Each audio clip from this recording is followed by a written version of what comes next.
Hi, thanks for coming on. Andy with you here on Sunday, the 15th of August, looking back on the games at the weekend in Scotland and the English Premiership.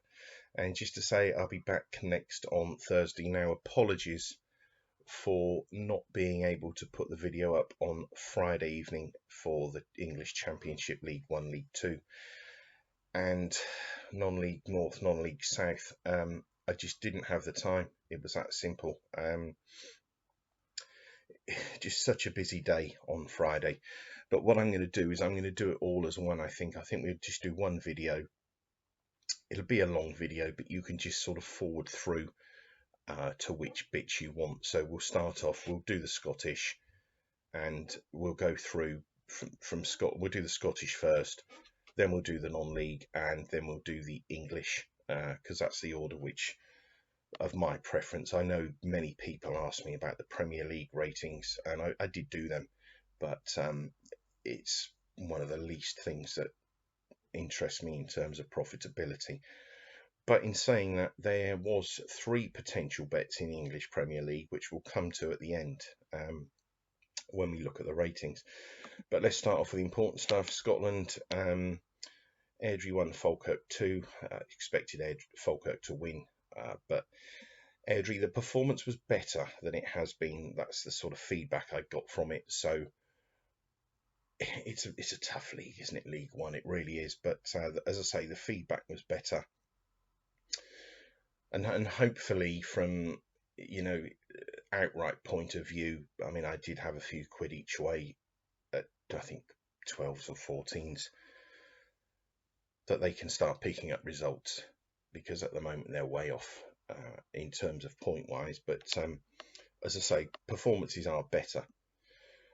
Clyde 2, Alloa 1. This was a members bet. There was so much in it, wasn't there, at 0.83, and the information I got regarding the game as well, it was a bet we just had to make. Alloa, I'm told, aren't far away now. The performances yesterday compared to the first game against Peterhead was a different side. So I think Barry Ferguson is starting to get his methods across to the players, and I think it's a team which will go on and pick a decent number of points up. But they haven't started the season like I expected. I'm not going to say the games they had were easy, but you couldn't have wished for really a better start. Peterhead away, Clyde away, and East Fife at home. And I did expect Alloa to win all of those games really from the outset. But once I saw the performance in the game, first game at Peterhead, I'm not prepared to be with Alloa at the moment. And this figure, I can't bring this figure down sort of personally. So we're just going to have to wait and see until Alloa become a backable price in matches. But we can have no complaints here because we as I say, we're on Clyde, and 130 was a really decent price. Cove East Fife, I did say to you, didn't I? Cove Queen's Park double, I wouldn't put you off. I did the double. The double paid 5-4. And I think if you, like I said, go back to the Euros, if you can get even money or better for a double, for teams which have got a really high rating, or you'd expect them both to win, but they're not value on their own, but you can get a double of evens or better, then I'd never put you off. And really, this should have been a members bet double. Cove and Queen's Park, it wasn't. And I don't know why, but Cove are by far the better side. But East Fife, as I've said many a times, they're not a team that travels well. Best results from them come at Bayview. I think they've lost 3 in the last 2 seasons or something. I think 2 of those have been to Montrose, who they play next week, I think. Montrose won Peterhead, and we with Montrose for a members bet. I expected them to win. I thought this price here was far too short. Really was. And this should be 21%, not 22%. But Montrose, it was a good thing, and we only had a point on, but again, it felt confident. Queen's Park 3, Dumbarton 0. I could only see one result here, but I couldn't back them at 4-9. But again, if you've done the double, well done. I did the double myself, and I basically did say to everybody, go ahead and do it, because I can't see anything else other than these two teams winning. And thankfully they have. So if you've done the double as well, that's brilliant. Let's go on to League Two. Edinburgh Sten Housemuir. I watched this game Friday. Wasn't overly impressed with Edinburgh, I have to say. I think these two are well off Kelty and Forfar at the moment. I'm not going to say that's going to be the case come the end of the season, but at the moment they are well behind those two. Stenning missed a penalty. I think it was a sort of, I'm not going to say it was a 50-50 game, so I think Edinburgh deserved to win, but I don't think it was a good thing. And I'd punted them at odds on. I would have not been happy. Annan 3, Sterling 1. That this was a decent figure, and I was really confident about backing Sterling. We didn't get a price, so I didn't advise it as a bet because it was 11-10. I mean, if we could have got 11-8 or something, I would have been all over it. But the performance was poor, particularly in view of the defeat at home to Kelty last week. I always expect a response from a team that I consider to be okay. There's some teams will lose 3-1, 3-0, 4-0 week in, but Sterling are a side that, yes, it was Kelty Hearts at home. I did expect Kelty to win that game last week, but I expect them to come roaring back, a team like Sterling, and they didn't. I mean, Annan was a side, wasn't it? Forfar beat them first week. Then they come back. They won at Stranraer 3-0, 3-1, whatever it was, and they've scored 3 again yesterday. That's what I mean about a response. And Sterling, yeah, I thought they would have been good enough to see Annan off yesterday, or at least get a draw out of this game. Excuse me. I mean, at the moment, Annan are probably the third best side in League Two behind Kelty and Forfar. Cowdenbeath Stranraer was postponed. Elgin, this was a 2-point win bet for us, strongest bet of the weekend. When I first looked at this game last Sunday, it was one of those games that you look at and you get a good feeling for it. And I just was confident about it all week. And then as the week went on, I heard bits and pieces about teams, and yeah, I mean, I couldn't see any other result than an Elgin win. So the fact they went on and won 3-0 was really good. There wasn't a lot in it, but I felt it was a really good thing. And again, could have been a maximum. Forfar 2, Kelty 2. We backed Forfar to win, and we done Forfar double chance. It was a game I did say to members, I can't see them losing. And excuse me, you can't back a side, 8-13 that should be 6-4, regardless of how good they are or how good you're led to believe they are. But I think I watched the game, and I think Forfar put it on them from the off. They didn't let Kelty play their usual brand of football, keep the ball, build up from the back. Forfar were right in their faces, and twice Forfar went in front. And credit to Kelty to come back, and each time I like a team that does that. As I said before, it shows a team's got a bit of fight and passion. And I think from what I've seen every team in this league, sort of probably at least 2 hours worth of football, and these two are the best two in League Two. And if the winner doesn't come from one of these two, I will be absolutely amazed. But I think we're on Forfar at 10s, people that are on Kelty at 5-4 on 4-5, whatever. I'd sooner be on Forfar at 10s than that, because they're no good things, Kelty. They are the most likeliest winners, but I just, I'd sooner be on Forfar at 10s, because I think Forfar did sort of they put it on Kelty yesterday, and I'm not going to say it's a blueprint, but I think if other teams are going to watch this game, they can see that you've just got to stop them dictating the game. A bit like Manchester City in the Premier League, teams back off them and let them play their way, and that's just what you don't do. You've got to get right in these teams' faces that play like that and put it on them and knock them out of their rhythm. Forfar done that. Right, results. Fantastic weekend again. Really was. It's worrying, isn't it, when everything goes well every week. But we had full bets. Clyde 100 to 30, 1 point. Montrose to beat Petehead, 1 point. 2 points on Elgin, and a point on Forfar, and a point Forfar double chance. So it was a really, really good weekend, wasn't it? 100 to 30 don't come along that often, but you've got to make the most of them. So 11 winners, 17 bets, 11 winners, 64.7% strike rate, 11.34, and profit on investment of almost 60%, which is ludicrously high. The 2 point win bets both have won. I mean, we've carried on. We had a fantastic season with the 2 point win bets last season. And if you followed the 2 point win bets through the Euros, I think we had 4 from 5 in the Euros, didn't we? We've got 2 from 2 now.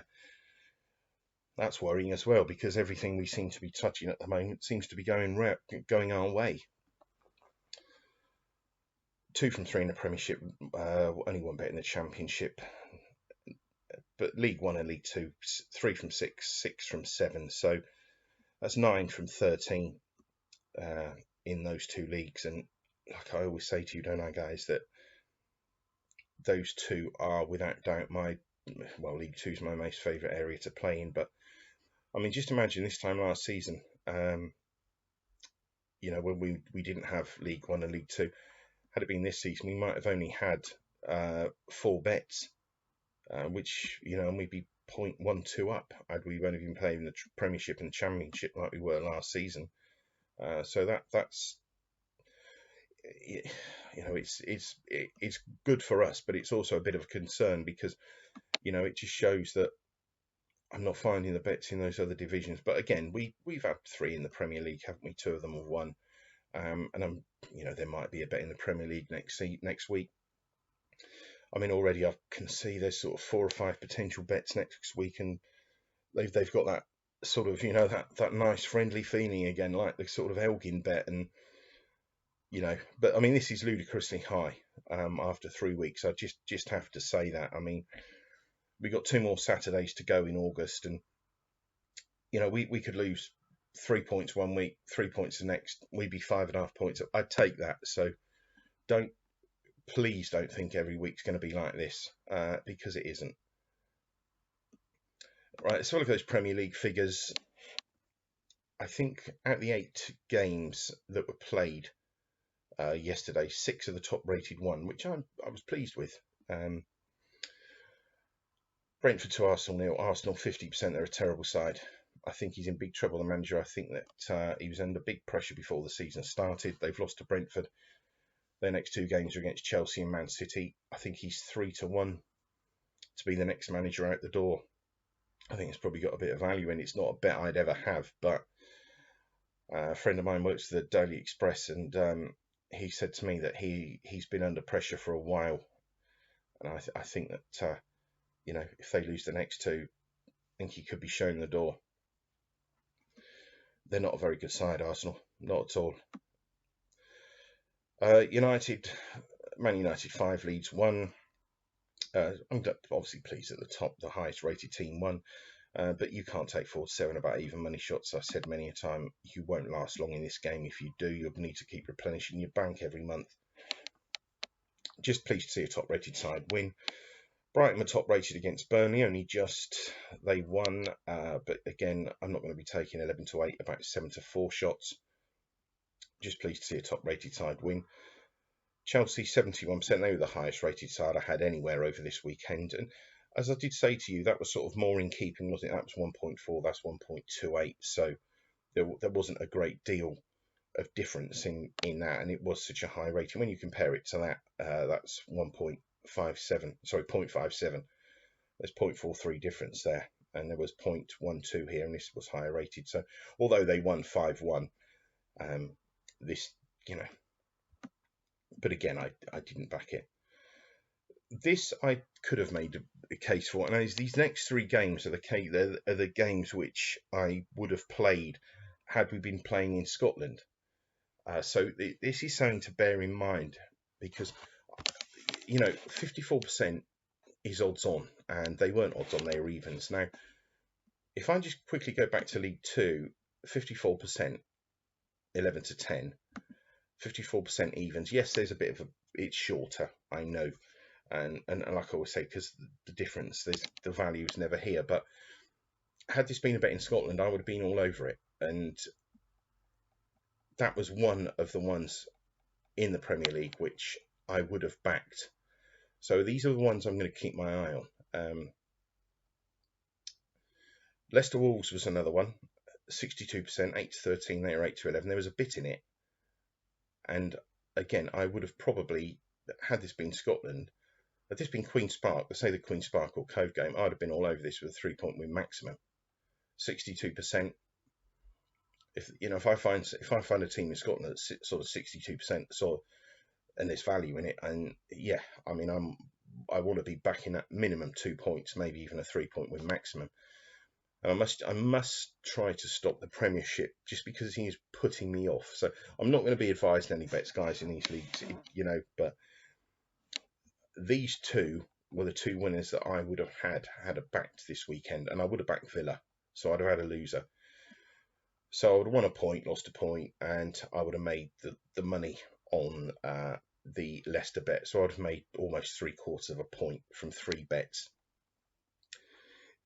If I can make 3/4 of a point a week from the Premier League, I'm interested.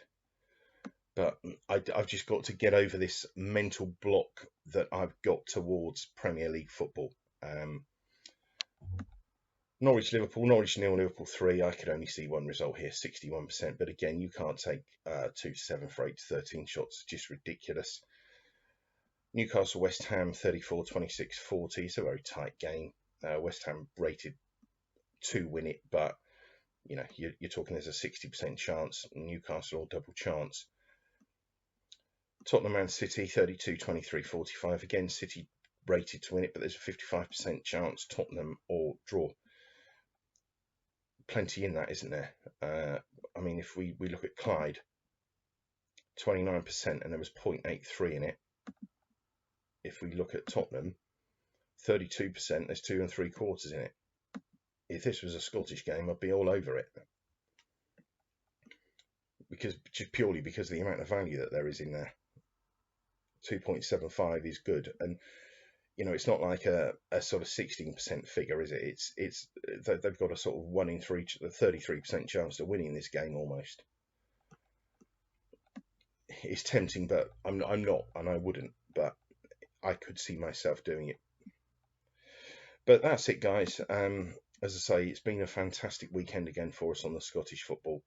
4 from 5, and as I just said to you, I looked at next week's games already, and if we had 4 from 5 next weekend, it wouldn't surprise me, and it's a worrying thing to say because the games certainly look favourable at the moment, but it won't always be that way, so that's something just to bear in mind. But that's it. I will be back on Thursday, and we'll do all the videos then for all the ratings for all the leagues, but we will start with Scotland because that's the most important one, and that always comes first. So that's it. Fingers crossed, whatever you're doing. Good luck, and I'll be back Thursday.